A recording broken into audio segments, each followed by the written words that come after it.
اور سالی کے غیر ضروری تعلقات۔ میری بڑی بہن کے شوہر بیرون ملک میں ہیں، تقریباً 3-4 سال ہو گئے ہیں، ان کا کوئی بھی کام ہوتا ہے تو میرے شوہر سے کرواتی ہے، یعنی میری بڑی بہن کے شوہر، یعنی ان کی بہن ان کے شوہر سے جو بھی کام ہو گھرداری کا وہ کرواتی ہے۔ کبھی خود بھی ان کے ساتھ چلی جاتی ہیں، پہلے میں نے کچھ نہیں کہا لیکن بعد میں مجھے کھٹکا ہوا تو میں نے اس سے منع کر دیا، لیکن اس کے باوجود یہ سلسلہ جاری رہا۔ کئی دفعہ میری شوہر سے لڑائی بھی ہوئی اس بارے میں، مگر وہ بولتے ہیں کہ ہمارا دل صاف ہے۔ اب میں بہت پریشان ہو گئی، مجھے کیا کرنا چاہیے؟ آپ نے غلطی کی ہے، کتنا بھی دل صاف ہو، سالی نامحرم ہے، بھابھی نامحرم ہے، ان کے ساتھ بے تکلف ہونا، ہا ہا ہو ہی گپے لگانا، ان کے ساتھ شاپنگ کے لیے بازار میں جانا حرام ہے، ناجائز ہے، اسلام نے پابندی لگائی ہے۔ اس بحث میں اسلام آپ کو پڑھنے کی اجازت ہی نہیں دیتا کہ آپ کی نیت کیا ہے۔ یہ غیر مسلموں کے مسائل ہیں، وہ لوگ کیا کرتے ہیں، ایکچولی ہمارا دل صاف ہے اور ایکچولی کچھ نہیں ہوتا، یہ تو بھابھی تو بہن کی طرح ہوتی ہے اور سالی تو آدھی گھر والی ہوتی ہے وغیرہ وغیرہ۔ تو ان کا کلچر دیکھیں آپ کیا ہو چکا ہے، برباد ہو چکا ہے، گھروں میں کتنی بدکاریاں ہو رہی ہیں۔ تو اللہ تعالیٰ نے جب قرآن میں پابندی لگا دی کہ تمہاری بیوی ہے، اس کی بہن سے، وہ بہن تم سے پردہ فرض ہے، تو آپ کیوں اس سے فری ہو رہے ہیں؟ تو جب آپ کے شوہر آپ کے سالی جو ہے نا اس سے بے تکلف ہو رہے تھے، آپ کو ان کو ڈرانا چاہیے تھا اللہ کے عذاب سے۔ مرد یہ گڑبڑ کر رہے ہوتے ہیں کہ ہمارا دل صاف ہے، آپ بولے بھائی آپ کا دل صاف ہے یا نہیں ہے؟ آپ کوئی فرشتے نہیں ہیں، آپ کی شادی مجھ سے ہوئی ہے، میری بہن سے نہیں ہوئی، اور اپنی بہن کو بھی سیدھا کر دیں کہ تم کیوں اس سے فری ہو، کہ میرے شوہر سے تم کیوں فری ہو رہی ہو۔ تو یہ بحث ہی غلط ہے کہ دل صاف ہے یا خراب ہے، اسلام نے بیسک پر ہی پابندی لگا دی۔ تو بھابھی پر بھی لازم ہے کہ وہ دیور سے پردہ کرے۔ الحمدللہ میں نعمت کے طور پہ بیان کر رہا ہوں، شو مارنے کے لیے نہیں، میں اس لیے بیان کر رہا ہوں کہ لوگ کہتے ہیں کہ یہ آج کل ممکن ہی نہیں ہے جوائنٹ فیملی میں پردہ۔ تو ہم 4 بھائی ہم گھر میں اکٹھے رہتے تھے، ہمارے والد صاحب کا گھر تھا، 200 گز کا گھر تھا، کوئی یہ بھی نہیں کہ 1000 گز کا کوئی بنگلہ ہو، 200 گز کے گھر میں ہم 4 بھائی اور چاروں کی زوجات بھی رہتی تھی۔ اللہ کا شکر ہے ہم نے کبھی ہماری بھابیاں ہمارے سامنے نہیں آ کے بیٹھی، ہم رہے ہیں کئی سال اکٹھے رہے ہیں، بھابیاں ہم سے پردہ کرتی تھی، میری زوجہ میرے بھائیوں سے پردہ کرتی، حالانکہ ہم سب بھائی بے تکلف ہیں، لیکن ایسا الحمدللہ نہیں ہوتا تھا، اب بھی نہیں ہوتا کہ بیٹھے ہوئے اور جناب فری ہو رہے ہیں، بھابھی سامنے آ کے بیٹھ گئی اور گپے مار رہے ہیں۔ ہمیں تو حیرانگی ہوتی ہے گھروں میں کیا ماحول چل رہا ہے، کیا بےہودگی والا ماحول ہے۔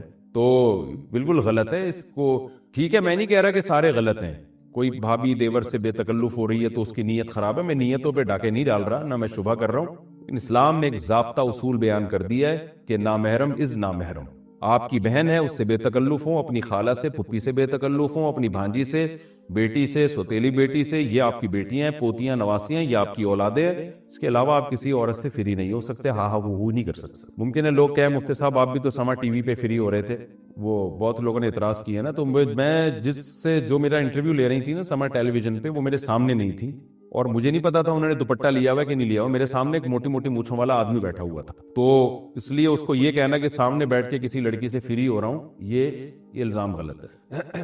تو بہرحال آپ کو چاہیے اب آپ اپنے شوہر کو پابندی لگا دیں، بولیں یہ چیزیں میں برداشت نہیں کروں گی، آپ جتنے بھی نیک ہیں آپ کو میری بہن سے فری ہونے کی اجازت نہیں، اور اپنی بہن کے بھی اسکرو تھوڑے ٹائٹ کریں، آپ اس کی شادی کروائیں تاکہ اپنے گھر میں جائے اور یہ فساد نہ بچائے۔ آپ کیا شادی شدہ یا کنواری ہوئی سالی سے اگر ریلیشن ہو جائے تو اس سے نکاح ٹوٹ جاتا ہے؟ دیکھو سالی سے ریلیشن حرام ہے، بہت بڑا جرم ہے، وجہ اس کی یہ کہ اس سے نکاح جب حرام اللہ نے کر دیا تو زنا تو اور زیادہ حرام ہے، لیکن اس سے نکاح نہیں ٹوٹتا۔ اگر کوئی خدا نخواستہ سالی سے کسی کا ریلیشن ہو جائے تو بیوی سے نکاح خراب نہیں ہو، بیوی سے نکاح جب خراب ہوتا ہے جب بیوی کی ماں سے یا بیوی کی پہلے شوہر سے کوئی بیٹی تھی اس سے اگر اللہ نہ کرے کوئی ریلیشن ہو جائے، یا بیوی کا ریلیشن ہو جائے شوہر کے باپ سے، یا شوہر کا کوئی پہلی بیوی سے بیٹا ہے اس سے، تو پھر میاں بیوی کا ریلیشن خراب ہو جاتا ہے۔ لیکن آج کل یہ بے پردگی کی وجہ سے یہ عذاب ہو رہا ہے، سالی پر لازم ہے کہ وہ اپنے بہنوئی سے پردہ کرے، وہ ملے گا۔ یہ نہیں ہوتا کہ کوئی بھی آئے اور ایک واقعہ سناؤں آپ کو، بہت مزہ آئے، یہ نام سے جانے دے کوئی حرج نہیں ہے۔ ایک بندہ آیا میرے پاس جب میں رابی پیرزادہ سے نہیں ملا تھا لاہور میں، رابی پیرزادہ نام ہے نا، رابعہ پیرزادہ، وہ جو ایکٹر تھیں پہلے پھر توبہ کر لی انہوں نے، دیندار بن گئی۔ لاہور میں میری ملاقات ہوئی، میں جب آیا تو عثمان نے مجھے بتایا کہ ایک بندہ ملنا چاہ رہا ہے آپ سے۔ اچھا، بندے کے میرا شکل کا مذاق اڑانا مقصد نہیں ہے اس کا، لیکن بات ہی ایسی ہو گئی، بندہ بلیک اتنا کہ شاید اندھیرے میں نظر نہ آئے، وہ بات اس نے ایسی کی نا، اب دیکھو باریک، نہ ایجوکیشن، کچھ بھی نہیں۔ اچھا اب کیا ہوا ہے کہ بھائی ہم سے تو اچھا ہی ہوگا, ہماری اعمال کے لحاظ سے ہم سے اچھا ہی ہوگا, میرا مذاق اڑانا مقصد نہیں ہوگا. وہ ملنا چاہ رہا ہے, میں ایک دفعہ مل لیا, پھر دوبارہ عثمان نے بتایا کہ میں نے کہا اس سے پوچھو اس کو کام کیا ہے, کیوں بار بار مل رہے ہیں. کہتے ہیں وہ یہ کہہ رہے کہ میں رابی پیر زادہ کے لیے میرا نکاح کا پیغام آپ کے میری وہاں شادی کر. میں نے کہا بھائی اس کو بولو, مجھے نہیں پتا وہ میرڈ ہے ان میرڈ ہے, ہو سکتا ہے میرڈ ہو, مجھے تو اس کی تحقیق نہیں ہے. دوسری بات یہ کہ میرا اتنا ظرف نہیں ہے کہ میں آپ کا پیغام, میں نے کہا کوئی ڈیزائننگ آپس میں نے کہا آپ کو کھول کے دوبارہ جوڑنا پڑے گا, ریپیئرنگ سے آپ اس کے قابل نہیں بنو گے. ریپیئرنگ سے نہیں, ریپیئرنگ بھی ہوگی نا, بیوٹی پارلر میں کتنی بھی ریپیئرنگ, تیزاب سے نہا لو آپ. تو میں نے کہا بھائی آپ کو نا اس کو ان کو بتاؤ کھول کے دوبارہ جوڑنا پڑے گا. اور جو عام مشینیں ہوتی ہیں کھل کے جڑ جاتی ہیں, انسانی دوا کھل گیا نا جڑتا نہیں. ریپیئرنگ والا میں نے کہا حساب کتاب نہیں, تیزاب سے نہا لو شاید کچھ. تو میں نے کہا یار کچھ جوڑ کی بات کرو یار, کچھ بیچارہ تھا بھی غریب. مقصد مذاق اڑانا نہیں ہے کسی کا, اور آپ کو کیا پتا میں کس کی بات کر رہا ہوں, غیبت بھی نہیں ہے, کسی کو کیا پتا. قصہ بھی اس وقت کا ہے جب میں وہاں ملاقات کر کے آیا تھا. تو اب وہ کہے کہ یار دیکھو رابی پیر زادہ میں اتنا تکبر ہے, میں بھی تو مسلمان ہوں, میں نے پیغام بھیجا, تو یہ بات صحیح ہوگی؟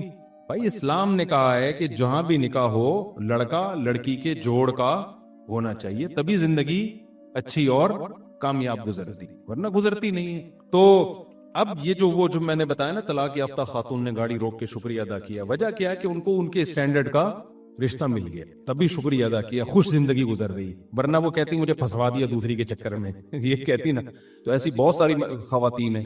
ایک دفعہ مین یعنی بیچ روڈ پہ خاتون نے گاڑی روک کے شکریہ ادا کیا. ایک خاتون نے کہا میں اپنے شوہر کی تیسری بیوی ہوں, میرے بچے بھی میرے شوہر نے رکھ لیے اور مجھے زندگی مل گئی. یہ اتنا اس طرح کی سینکڑوں خواتین ہیں جو اب نکاح سے مایوس ہو چکی ہیں. ہماری سوسائٹی میں ان کو ٹھکانے لگانے کا, ان کو عزت کی زندگی دینے کا کوئی حل نہیں ہے. تو ہم اس لیے پاگل ہوئے ہوئے ہم چیخ رہے ہیں اس پہ. ہمیں ضرورت نہیں ہے, مجھے کیا ضرورت ہے, میری تو 4 ہو گئی ہیں.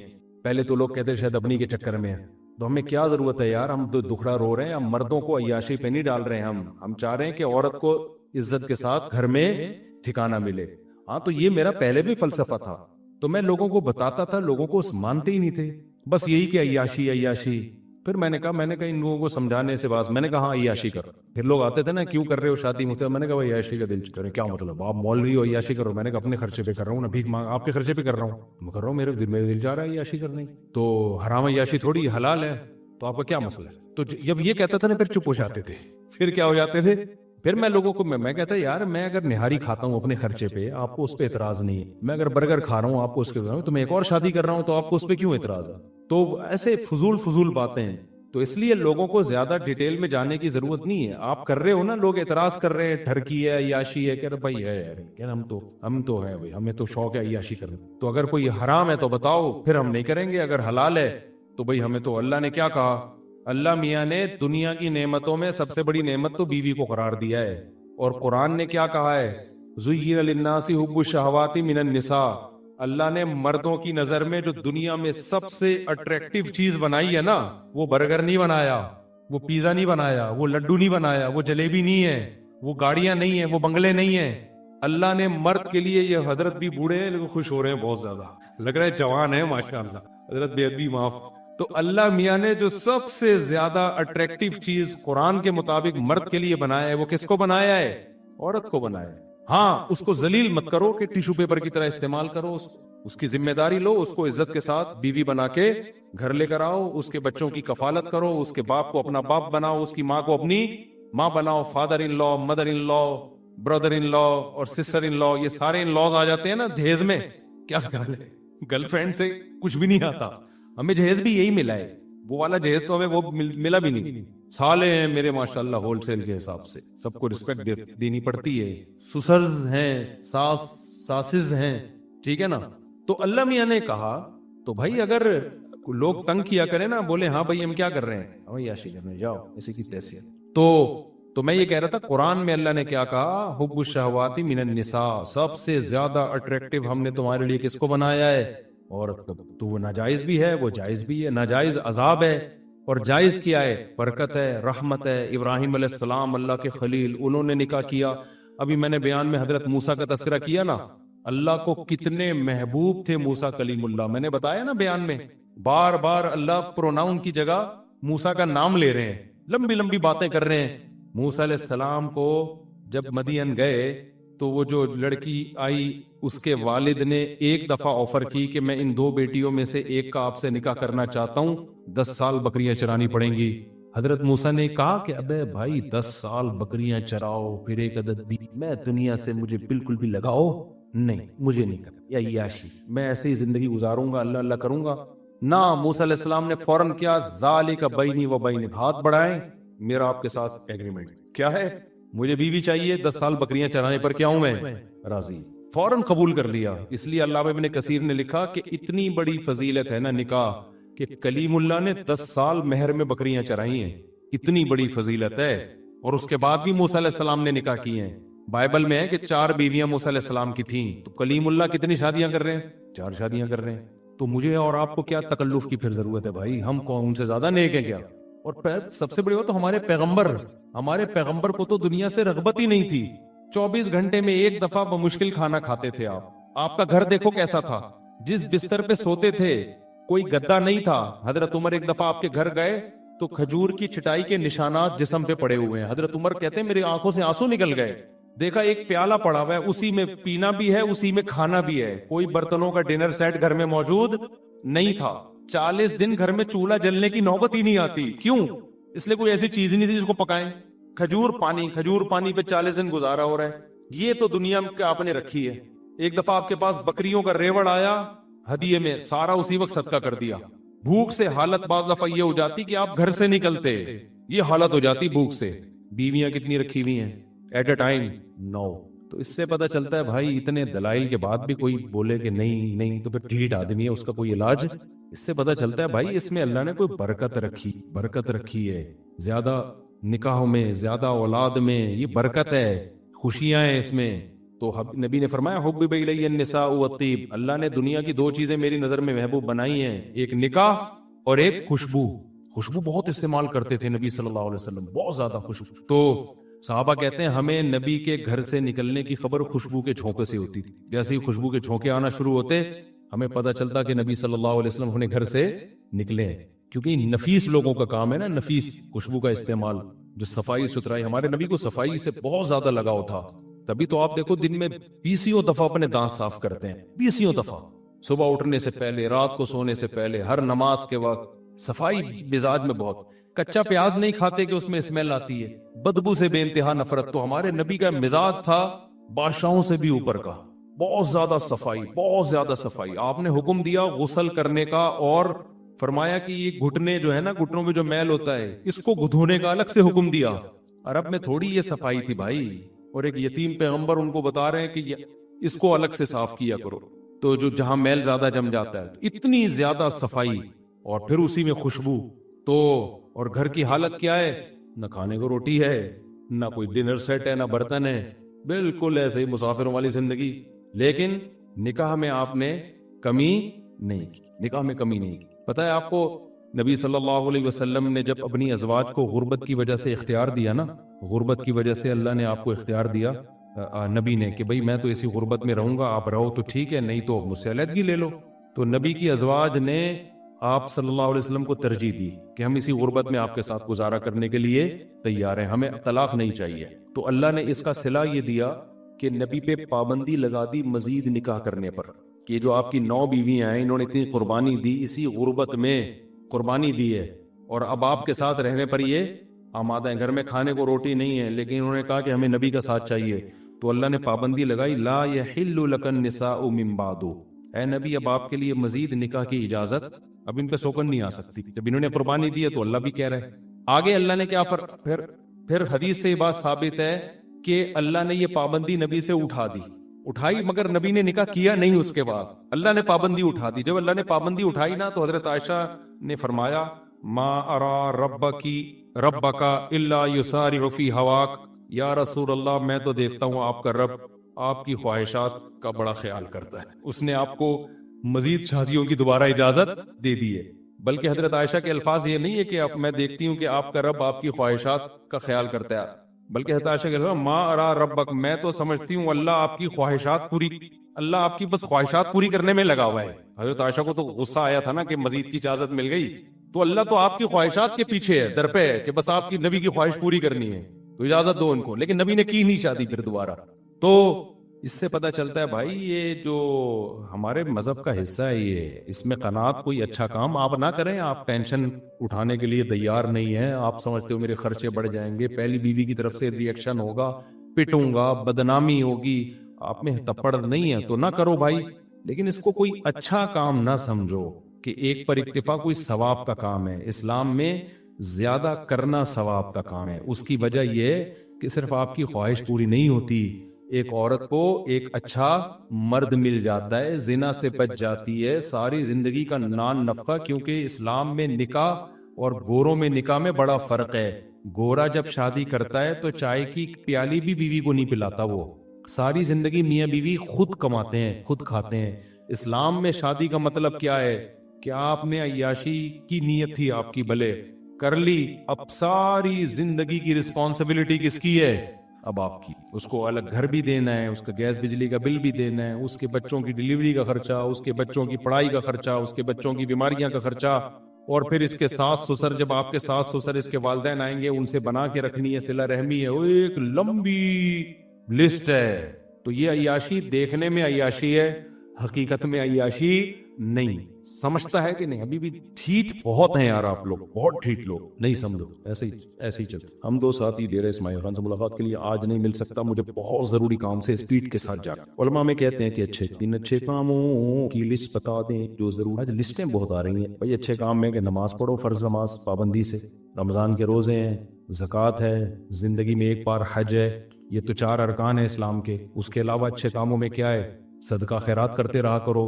ہر آدمی کو چاہیے اپنی انکم میں سے چند فیصد وہ بس نکالے، فرض کر لے کہ یہ میں نے اتنے فیصد میں نے ہر مہینے صدقہ کرنا ہے، لازم کر لے. منت نہ مانے، ویسے ہی نیت کر کے لازم کر. اور اچھے کاموں میں کیا ہے بھائی؟ داڑھی مت کٹاؤ یار، اللہ تعالیٰ نے حکم دیا ہے. تمام پیغمبروں کو داڑھی بڑھانے کا ہمیں بھی حکم دیا ہے. اور اچھے کاموں میں کیا ہے؟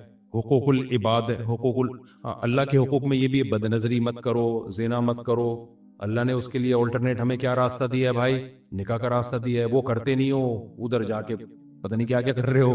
جو کرنے کا کام ہے وہی لوط علیہ السلام نے اپنی قوم کو سمجھایا کہ اللہ نے عورتوں کو پیدا کیا، ان سے نکاح کرو، تم لڑکوں کی طرف کیوں جاتے ہو؟ قوم نے کیا کہا؟ ہمیں عورتوں میں دلچسپی نہیں ہے. گناہ کر کر کے نا ان کی خوب فیلنگ کیا ہو گئی تھی؟ چینج. جیسے کہتے ہیں نا جو آج کل جو ہومو سیکسولیٹی کو فروغ دے رہے ہیں، بچے کی فیلنگ ہی نہیں ہے، تو بچے کی فیلنگ ہے اب نہیں ہے تو کسی نے بگاڑ دی ہے اس کی فیلنگ. بیمار ہے، اس کا علاج کراؤ. گورے تو کہتے ہیں نا LGBTQ، اتنی لمبی پوری ABCD اسی پہ ختم ہو جائے گی. فیلنگ ہی نہیں ہے ہی فیلنگ شی والی ہے شی فیلنگ کون سی والی ہے؟ ہی والی ہے. پیدا کیا ہوا تھا؟ فیلنگ کیا رکھ کے پیدا انسان ہوا، فیلنگ کتوں والی ہے. تو مان لو گے ہم؟ کتا مان لیں گے ہم اس کو؟ ہم کہیں گے انسان ہے تو کتوں والی فیلنگ کیوں ہے؟ اس کا علاج کرا بھائی. گورا کہتے ہیں علاج کرانے کی ضرورت نہیں ہے، فیلنگ پہ ڈیپینڈ کرتا ہے.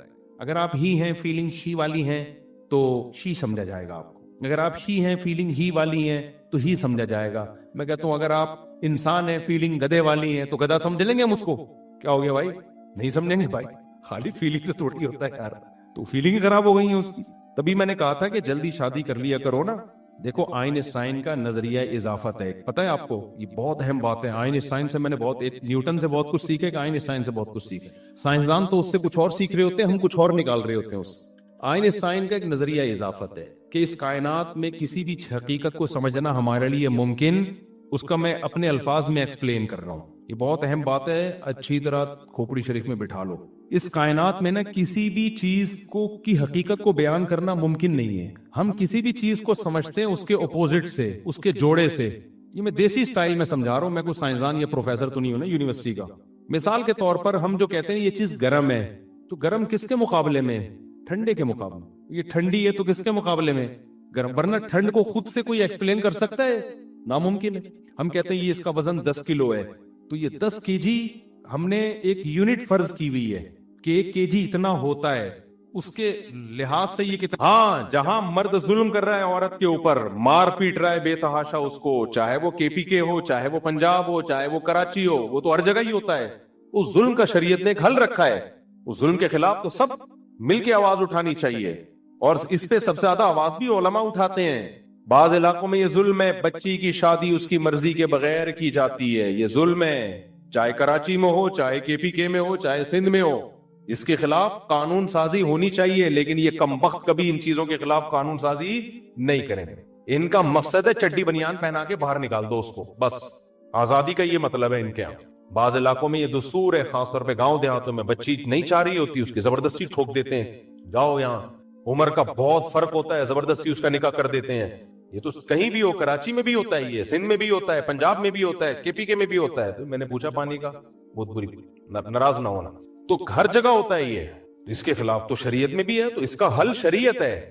ہمارے طلبہ جب KPK سے پڑھنے کے لیے آتے ہیں, بلوچستان سے, سندھ سے, پنجاب سے, تو میں ان کو بتاتا ہوں, اور میں نہیں, ہمارے سب ٹیچرز طلبہ کو بتاتے ہیں, دیکھو تم جب اپنے علاقوں میں جاؤ گے تو تم نے اپنے علاقے میں یہ تبلیغ کرنی ہے کہ ہم نے اسلام کو فالو کرنا ہے, کلچر کو فالو بولو نہیں کرنا. اگر کلچر میں یہ ہے کہ بیٹی کا زبردستی نکاح کرا دیا جائے تو یہ کلچر شریعت کے خلاف. اگر کلچر میں یہ ہے کہ بیٹیوں کو وراثت نہیں ملتی تو یہ کلچر شریعت کے خلاف. اگر کلچر میں یہ ہے کہ شوہر صبح شام دھنائی لگاتا ہے بیٹی کی اور تمہاری سوسائٹی میں طلاق نہیں ہے تو یہ کلچر کے خلاف, طلاق لے لو اس سے. بعض علاقوں میں ڈیورس کو اتنا برا سمجھتے ہیں, بس ڈیورس ہو گئی تو پتہ نہیں کیا ہو جائے گا. کچھ بھی نہیں ہو جائے گا بھائی. اگر ظلم کر رہا ہے تو ماں باپ کو چاہیے اپنی بیٹی کو فیور کریں, ڈیورس لیں اس سے. ایسے موقع پہ تو زبردستی ڈیورس لینا بھی جائز ہے. ایسے واقعات میرے علم میں پنجاب میں, کوئٹہ میں, KPK میں, کراچی میں, سندھ میں بعض لڑکیوں پہ بے انتہا ظلم ہو رہا ہے شوہروں کی طرف سے, مگر ان لڑکیوں کے ماں باپ ان کا ساتھ نہیں دیتے. ان کا خیال یہ ہوتا ہے کہ ہم نے شادی کر کے بوجھ سر سے اتار دیا ہے, اب مرو جیو وہیں. یہ حرام ہے, غلط ہے. آپ کی بیٹی آپ کے جگر کا ٹکڑا ہے. اگر واقعی ظلم ہو رہا ہے تو اللہ نے مرد کو بنایا اس لیے, وہ عورت کا محافظ ہے. ڈر ہونا چاہیے اس کو, آپ کے بہنوئی کو, آپ کے داماد کو. بھائی کسی جس کی بہن بیٹی میرے نکاح میں ہے وہ غیرت لیس نہیں ہے, اور یہ کام بھی گورنمنٹ نہیں کر سکتی. گورنمنٹ تو بیڑا غرق کرے گی. حکومت جہاں عدالتوں میں کیس جاتے ہیں نا, تو جو جڑنے والی بات ہوتی ہے وہ بھی آپشن ختم. باہر ملکوں میں تو بہت ہے. ہمارے دوست بتاتے ہیں کہ یہاں اگر ہمارا میاں بیوی کا جھگڑا ہو اور کوئی NGO بیچ میں کود گئی یا کورٹ آ گئی, وہ طلاق کروا کے چھوڑتی ہے, اور ایسا رلائے گی نا بچوں کو. یہ ہر جگہ, یہاں بھی ہے, وہاں بھی ہے, پاکستان میں بھی ہے. تو NGO تھوڑی ہمارے مسائل حل کریں گے. یہ کون ہے بھائی؟ خواتین کو باغی بنایا جا رہا ہے کہ تم اپنے شوہر کے خلاف تھانے میں جاؤ, تم اپنے باپ کے خلاف کورٹ میں جاؤ. کورٹ نہیں رکھے گی تمہیں بھائی, وہ کچھ نہیں لگتی. عورت کا جو نیچرل جو گارڈین ہوتے ہیں, جو محافظ ہوتے ہیں, وہ اس کا باپ اور اس کا بھائی. KPK میں خاندانی نظام مضبوط ہے. بہن کے پیچھے بھائی بھی ہے, باپ بھی ہے, کئی بھائی, کئی چاچے زاد. فیملی پلاننگ والوں نے نسل روک کے یہ آپشن بھی عورت سے ختم. کتنی خواتین کی کالز آتی ہیں, مفتی صاحب میرا شوہر مجھ پہ ظلم کرتا ہے. میں کہتا ہوں اپنے بھائی کو بتاؤ. میرا بھائی ہے ہی نہیں, یا ایک بھائی ہے وہ کینیڈا میں رہتا ہے, وہ اپنی زندگی میں مست ہے. ایک کیوں ہے بھائی؟ بھائی تو 4-5 ہوتے ہیں. چاچا کو بتاؤ, چاچا مارکیٹ سے شارٹ. اب کون روکے گا اس ظلم سے؟ وہ ڈیورس لے کے جائے گی کہاں؟ پھر ہمارا سیکولر طبقہ کہتا ہے جاب کرے. اس کے پاس حل کیا ہے؟ جاب کرے. آپ کیا سمجھتے ہو جاب کر کے اس کی عزت محفوظ ہو جائے گی؟ جب سب کو پتا چلے گا شوہر لیس عورت ہے, تو ایسے کیسز ہیں. میں کسی کا راز فاش نہیں کرتا. بڑے بڑے مارٹ ہیں, مال ہیں, جن کے مینیجروں نے جبری زنا کیے ان لڑکیوں کے ساتھ کہ جو طلاق یافتہ تھیں, جاب کر رہی تھیں, اور وہ لڑکیاں پھر مجھے آ کے بتا رہی ہمارے ساتھ یہ ریپ ہو رہا ہے, یہ زیادتی ہو رہی ہے. ہمارے سیکولر لبرل طبقے پہ ان بغیرتوں پہ کوئی فرق نہیں پڑے. قیصر احمد راجہ صاحب ہے نا, اللہ ان کی عمر میں برکت دے, سیکولر لوگوں کے خلاف بہت مضبوط کام کر رہے ہیں. ان کو زیادہ زیادہ پروموٹ کرو آپ لوگ. ایک اکیلا آدمی کھڑا ہوا ہے جو ان لبرلز کو, نام نہاد لبرلز کو, انہی کی زبان میں جواب دے رہا ہے. مجھے وہ قیصر احمد راجہ اس لیے پسند ہے کہ ہمارے جتنے بھی جو دنیاوی تعلیم حاصل کرنے والا طبقہ ہے نا, یہ بجائے ان کو ادھر لانے کے آدھا ادھر ہی کھسک چکا ہوتا ہے, آدھا ادھر کھسک چکا ہوتا ہے. اس لیے میں اس کے لیے بہت دعائیں بھی کرتا ہوں قیصر راجہ کے لیے, اور میں لوگوں کو ترغیب بھی دیتا ہوں بھائی پروموٹ کرو, کیونکہ یہ اس وقت کا جو فتنہ ہے نا وہ بت پرستی نہیں ہے. اس وقت کا فتنہ ہے سیکولرزم اور نام نہاد لبرلز، جو ہمارا ایک خوبصورت ہمارے پاس رہ کیا گیا ہے، جو ہمارے حکمرانوں نے ہمیں سرنج سے نچوڑنا تھا وہ نچوڑ لی، کچھ خوبیاں رہ گئی ہیں ان کا بھی بیڑا غرق۔ میں بار بار کہتا ہوں ہمارے پاس مذہب اگر نہ ہوتا نا، ہم انتہائی بدترین زندگی گزار رہے ہوتے۔ ہمارے پاس اگر کچھ خیر بچی ہے تو ہمارے سسٹم کی وجہ سے نہیں بچی ہے۔ ہمارے سسٹم میں عدالتوں کا سیٹ اپ دیکھ لو، ہر چیز کو دیکھ لو، مذہب بچا ہے جس نے ہمیں تھوڑا سا انسان بنا کے رکھا ہوا ہے۔ یہ بھی چھین لو گے تو ختم، سب سے زیادہ عورت کی عزت پامال ہوگی۔ تو وہ لبرلز وہ کیا کہہ رہے ہیں، کے پی کے میں عورت کیا ہے، غیر محفوظ۔ مجھے خیال ہوا اس کو میں اندر گھس کے گریبان سے باہر نکالوں، کوئی ایسی ٹیکنالوجی ابھی تک آئی نہیں ہے، ورنہ کیونکہ بعد میں غصہ ٹھنڈا ہو جاتا ہے۔ ابھی تو دوبارہ مجھے اس لیے آ رہا ہے کہ میں بیان کر رہا ہوں نا اس کے بارے میں، اسی وقت گریبان سے باہر نکالوں اور میں بولوں کہ کے پی کے میں ہمیں یاد ہے مغربی ممالک میں کسی کنٹری کا نام نہیں لیتا، یہ تو کامن مسئلہ ہے۔ ہمارے دوست نے بتایا 16 سال کی لڑکی کے ساتھ جنسی زیادتی ہو رہی تھی، پاکستانی نے بتایا، کہہ رہے میں نے پولیس کو بلوا کے وہ زیادتی رکوائی۔ میں نے کہا یار 16 سال کی لڑکی کا کوئی باپ اور بھائی نہیں تھا جس کے ساتھ یہ جنسی زیادتی ہو رہی، پولیس کیوں آ رہی ہے؟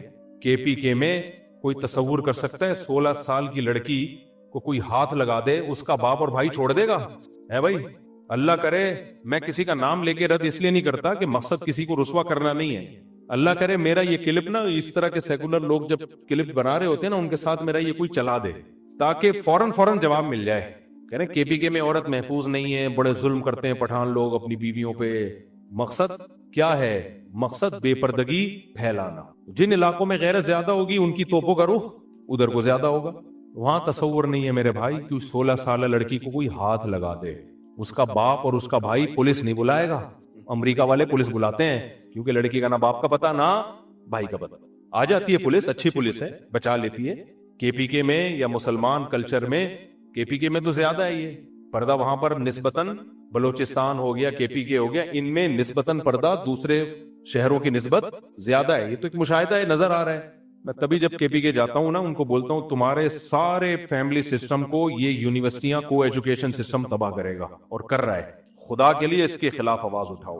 ہم تعلیم کے خلاف نہیں ہیں، لڑکیوں کے لیے الگ کالج ہو، لڑکوں کے لیے الگ، اس میں کیا جا رہا ہے بھائی؟ اس پہ دھرنے دو۔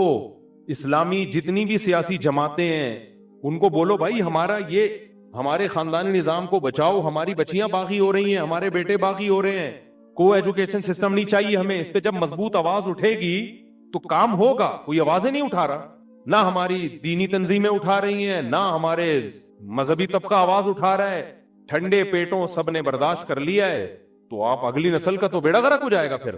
اور جب لڑکی میں بے حیائی آتی ہے نا تو صرف بے حیائی نہیں آتی، باپ کے ساتھ اونچی آواز میں بات کرنا بھی آتا ہے۔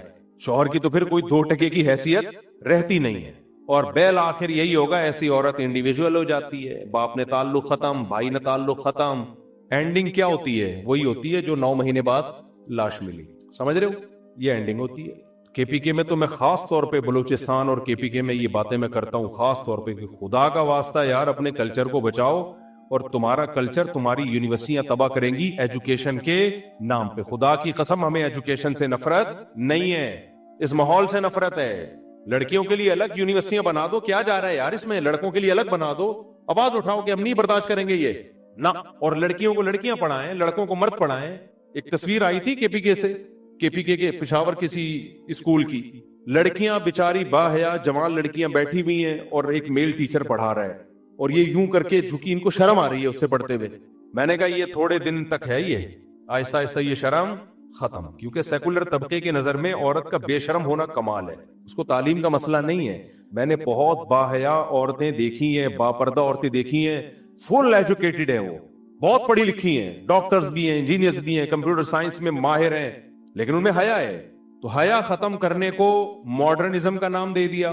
حیا اور شرم جہاں دیکھو ضرورت ہو وہاں شریعت بھی حیا کا حکم نہیں دیتی، ضرورت جہاں ضرورت ہو نا تو وہاں شریعت نے بھی حیا کے اصول کچھ ہلکے کر دیے۔ ضرورت کے وقت تو ضرورت ہے، اس میں کیا ضرورت ہے کہ لڑکیوں کو لڑکا آ کے پڑھا رہا ہے؟ بھائی تو فیمیل ٹیچر پڑھا دے نا، اور دوسری کلاس میں لڑکے بیٹھے ہوئے ان کو فیمیل ٹیچر پڑھا رہی ہے، کیا مذاق ہے بھائی؟ اس کو ادھر کر دو، اس کو ادھر کر دو، کیا جا رہا ہے اس میں؟ ہاں جہاں ضرورت ہو ایک الگ بات ہے. ضرورت کا مطلب کیا ہے؟ کوئی بڑا آپریشن ہے, کوئی فیمیل ڈاکٹر نہیں مل رہی ہے, میل ڈاکٹر نہیں کرنا ہے بھائی, جان بچانا سب سے پہلے. وہاں اگر کوئی کہہ رہی مجھے شرم آ رہی ہے جی میرا آپریشن میل ڈاکٹر کرے, بھائی جان شرم کو تھوڑی دیر کے لیے پہلے جان بچاؤ اپنی. جہاں ضرورت کی بات ایک الگ ہے, وہ تو علماء خود اجازت دیتے ہیں. تو میں بار بار مجھے